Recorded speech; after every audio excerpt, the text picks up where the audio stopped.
কাৰ্পেটখন বহুত ডাঙৰ মোৰ, সেইকাৰণে বহুত চিন্তা কৰি আছিলোঁ কেনেকৈনো ধুওঁ। তেনেকুৱাতে মনত পৰিল আৰবেন কোম্পানীৰ মানুহলৈ যদি ফোন কৰি মই বুক কৰোঁ তেতিয়া তেওঁলোক আহি পেলাই চাফা কৰি দিব। মই মানে 4 ঘণ্টামানৰ আগত ফোন কৰিলোঁ, এয়া আহি মানুহ পালেহি।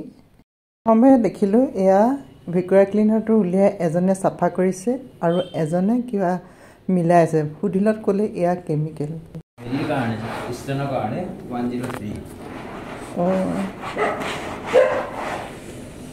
আৰু চাৰ্ফ নে কি ডিটাৰজেণ্ট? চাৰ্ফে ক্লিন কৰিলে যিখন আমি কাপোৰো ধুওঁ নহয়, আকৌ নৰ্মেল পানীতে ৱাছ কৰিব লাগিব নহ'লে বেয়া বেয়া স্মেল এটা আহে, গোন্ধ আহে, কিন্তু এইটো নালাগে। এইটো ইয়াৰ লগতে মানে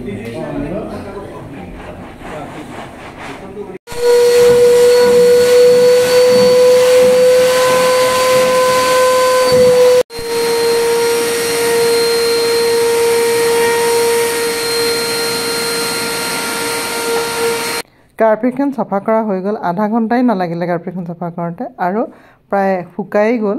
পানী লগাইছে যদি অকণো মানে তিতি থকা নাই। মই কৰাহেঁতেন হয়তো পূৰা তিতি থাকিলেহেঁতেন। এনেকৈ আপোনালোকেও মানে আৰবেন কোম্পানীলৈ ফোন কৰি আপোনালোকেও চাফা কৰিব পাৰে। ঘৰৰ বাথৰুম চাফা কৰাৰ পৰা বিউটিচিয়ানলৈকে সকলো আপোনালোকে এই কোম্পানীৰ লগত যোগাযোগ কৰিলে সুবিধাখিনি লাভ কৰিব পাৰিব।